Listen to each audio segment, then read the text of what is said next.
Kita akan mempelajari firman Tuhan. Kita belajar mengenai doa yang benar.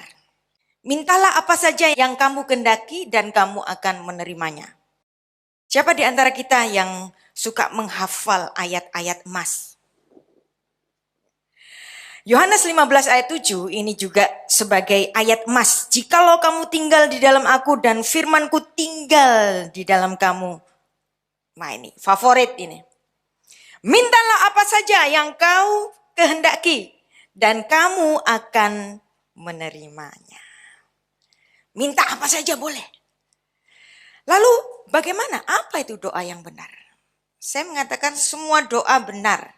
Hanya saja setiap doa itu ada levelnya. Ada cara meminta seperti anak balita. Ada cara meminta seperti anak teenage.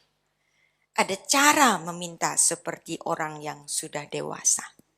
Nah, jadi semua doa itu betul. Apa sih definisi doa itu? Doa permohonan, harapan, permintaan, pujian kepada Tuhan. Kita tahu semuanya ini. Berdoa itu memanjatkan permintaan kepada Tuhan. Dan definisi doa menurut Alkitab, doa pun mengandung gagasan meminta, memohon, mengemis, memohon belas kasihan seperti orang miskin, memohon belas kasihan Tuhan. Dan ini benar adanya. Kata berdoa dalam bahasa Ibrani itu palal, dan kemudian bentuk nominanya itu tefilah. Nah, orang Yahudi Anda tahu suka pakai tali sembayang, namanya tefilin yang diikat di tangan kirinya. Kenapa diikat di tangan kiri?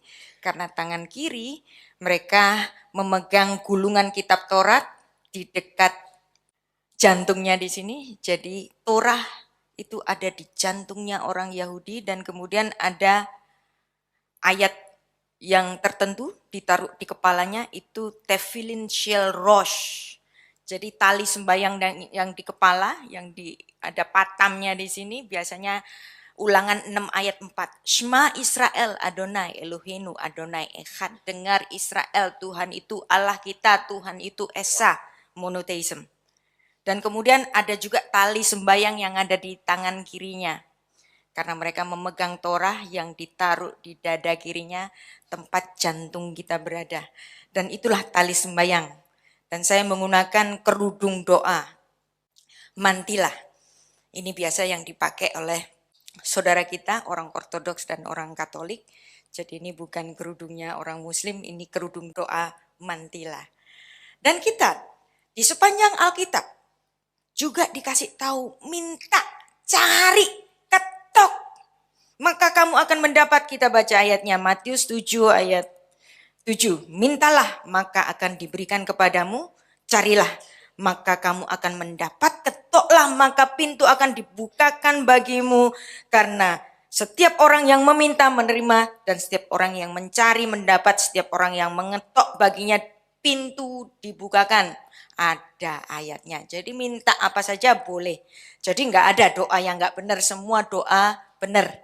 Hanya saja kita sekarang belajar mengenai apa sih doa itu. Barangkali kita terbiasa dengan doa yang nulis ada listnya, ya. Biasa kita di sini doa minta nanti supaya job interviewnya itu diterima untuk pekerjaan yang baru.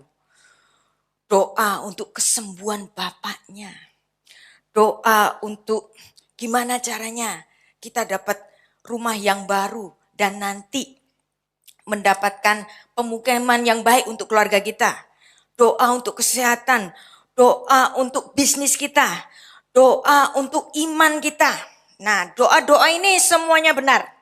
Tapi perhatikan, doa semuanya ini adalah bersifat egosentris. Untuk aku, supaya aku selamat, supaya aku diberkati, supaya aku makmur, supaya aku.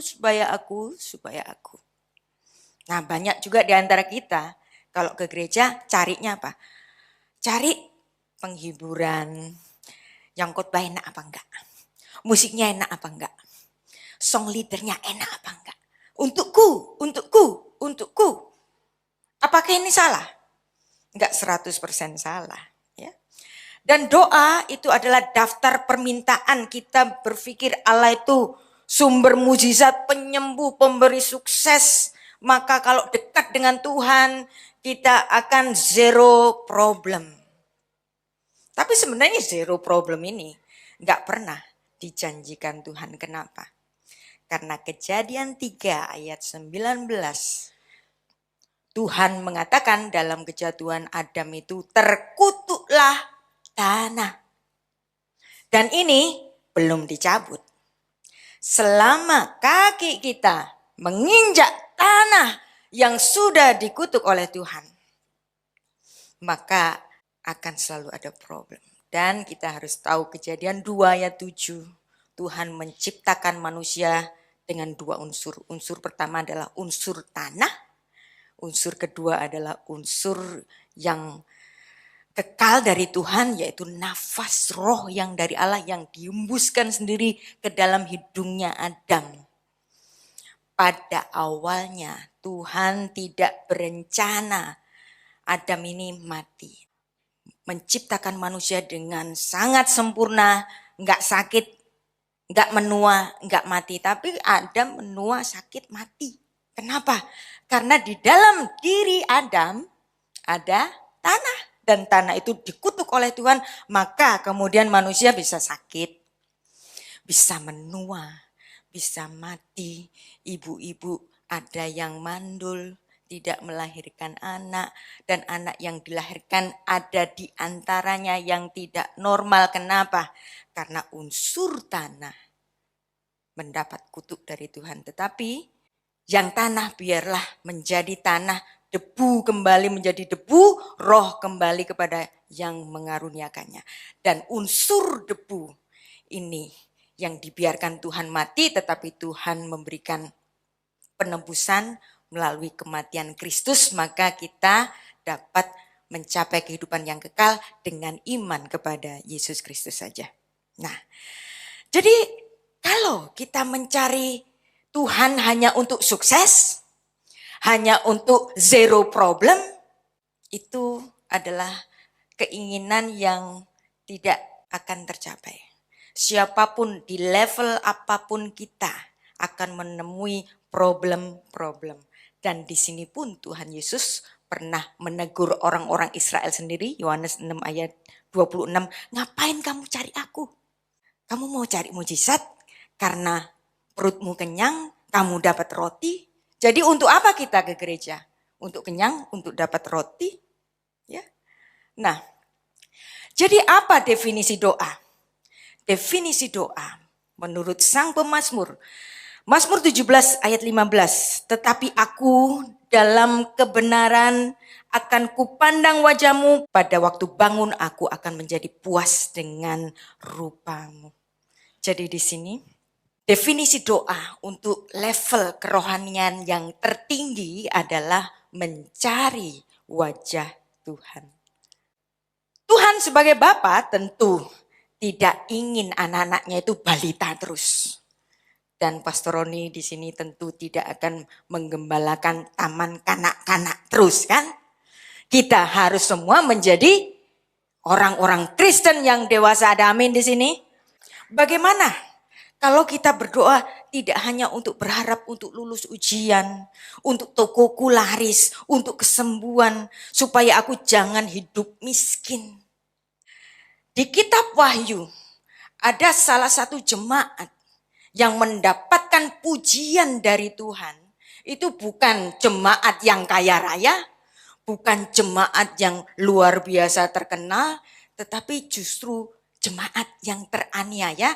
Dan ketika Tuhan melihat aniaya pada jemaat itu, bukannya ngasih mujizat terlepas dari aniaya, malah dikasih nubuat akan terjadi aniaya selanjutnya. Wow. Dan ini Tuhan berikan kepada jemaat yang dewasa. Kita baca ayatnya. Wahyu 2 ayat 9-11. Surat kepada jemaat Smyrna. Aku tahu kesusahanmu, kemiskinanmu. Tuhan itu tahu kesusahannya jemaat Smyrna, kemiskinannya jemaat Smyrna. Lalu Tuhan mengatakan, maka engkau akan diberkati berlimpah-limpah, asetmu akan bertambah, depositomu akan bertambah. Apakah demikian? Enggak. Tetapi yang dilihat Tuhan di sini adalah kekayaan secara rohani. Namun engkau kaya, dan fitnah mereka yang menyebut dirinya orang Yahudi, tetapi yang sebenarnya tidak demikian. Sebaliknya mereka adalah jemaat iblis. Ya. Jadi orang-orang Yahudi itu penyembah Allah Israel. Tapi mereka disebut penyembah iblis. Nah, ayat 10. Jangan takut terhadap apa yang harus kau derita. Sesungguhnya iblis akan melemparkan beberapa orang dari antaramu ke dalam penjara. Ya ampun, udah tahu susah, malah dikasih nubuat di antaramu akan masuk penjara. Supaya kamu dicobai dan kamu akan memperoleh kesusahan selama 10 hari. Bukannya dilepaskan dari pencobaan, tapi malah dikasih nubuat dapat kesengsaraan lebih lagi. Tapi pesan Yesus Kristus di sini, hendaklah engkau setia sampai mati, dan aku akan mengaruniakan kepadamu mahkota kehidupan. Siapa bertelinga, hendaklah ia mendengarkan apa yang dikatakan Roh kepada jemaat-jemaat. Barang siapa menang, ia tidak akan menderita apa-apa oleh kematian yang kedua. Jadi di sini terhadap jemaat yang sedang sengsara, yang teraniaya, bukan dikasih solusi bumi. Kalau dikasih solusi bumi dong, nanti pejabat-pejabat ada yang baik dan akan melepaskan engkau dari penjara itu, bukan. Ya, tapi apa? Tuhan janjinya apa? Solusi surga nanti. Di bumi tetap teraniaya. Wow. Jadi kalau kita selalu berharap kalau dekat Tuhan harusnya zero problem, itu adalah suatu harapan yang belum tentu terjadi. Ya. Tapi biarlah kita semua memiliki suatu level kerohanian seperti sang pemazmur. Ini adalah ayat yang sangat terkenal, tapi nilai kerohaniannya itu sangat dalam. Mazmur 23, siapa yang gak hafal ayat ini? Anak-anak sekolah minggu semua hafal kan? Mazmur Daud, Tuhan adalah gembalaku, takkan kekurangan aku. Ia membaringkan aku di padang yang berumput hijau. Ia membimbing aku ke air yang tenang. Ia menyegarkan jiwaku. Ia menuntun aku di jalan yang benar oleh karena namanya, dan seterusnya. Di sini menarik.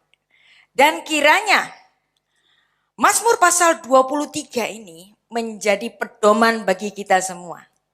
Ayat ini dalam bahasa asli menarik.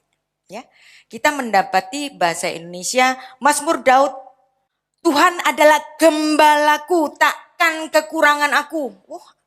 Haleluya. Terjemahan ini benar, tapi kurang dalam. Terjemahan King James lumayan. The Lord is my shepherd, I shall not want. The Lord is my shepherd, I shall not be in want. Ini agak mendekati kata-kata dalam bahasa aslinya. Adonai Roy, Lo Eksar. Tuhan adalah gembalaku. Kalau Tuhan adalah gembalaku, aku gak perlu ingin. Apa keinginan kita? Nambah aset? Nambah jumlah deposito, nambah jumlah rekening di bank, nambah ini, nambah permatanya, nambah emasnya, nambah bitcoinnya, nambah sahamnya. Tapi di sini, di titik tertinggi dari kerohanian Raja Daud, dia mengatakan, kalau Tuhan gembalaku, dia seolah-olah bertanya, ingin. Gak sempat ingin. Karena apa? Karena Tuhan gembalaku, dia tahu apa yang aku perlukan. Aku tak perlu ingin. Ada amin di sini. Jadi apakah doa kita masih berisi list permintaan? Kita selalu diajar doa pagi yang isinya terbanyak itu hanya puji-pujian, bukan? Dan itu kiranya menjadi contoh doa kita sehari-hari. bukan hanya meminta. Kalau Tuhan adalah Bapa kita, Dia tahu apa yang kita butuhkan.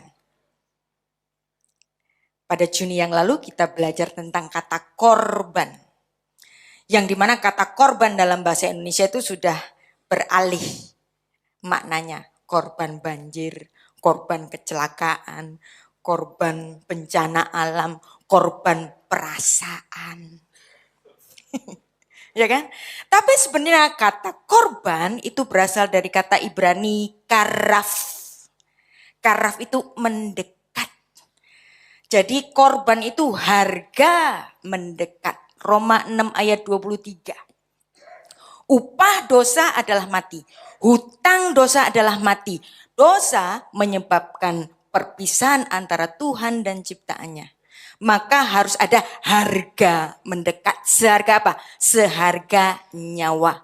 Di perjanjian lama dirupakan dengan persembahan binatang-binatang yang tahir dan semuanya itu adalah lambang yang nantinya akan digenapi oleh korban Yesus Kristus. Jadi korban sebenarnya itu harga mendekat. Pihak yang tidak bersalah dibuat seolah-olah bersalah untuk membayar hutang dosanya manusia yang upahnya adalah mati. Dan dari sini kemudian kata itu beralih makna. Jadi korban kecelakaan, korban banjir seperti casualty atau victim. Tapi sebenarnya korban itu bukan korban casualty tapi harga mendekat. Nah, bagaimana dengan korban kita hari ini? Korban kita hari ini, harga mendekat kita hari ini apa? Yaitu seperti yang ditulis dalam Ibrani 13 ayat 15 sampai 16. Korban untuk hutang dosa sudah dilunasi Kristus. Tapi kita tetap harus memberikan korban. Apa tadi korban? Harga mendekat. Harga mendekatnya dengan apa? Korban syukur. Kita baca ayatnya, ayat 15. Oleh sebab itu marilah kita oleh Dia senantiasa mempersembahkan korban syukur kepada Allah, yaitu ucapan bibir yang memuliakan Allah. Nah, jadi doa utamanya harus merupakan korban syukur yang memuliakan namanya. Dan jangan lupa ini.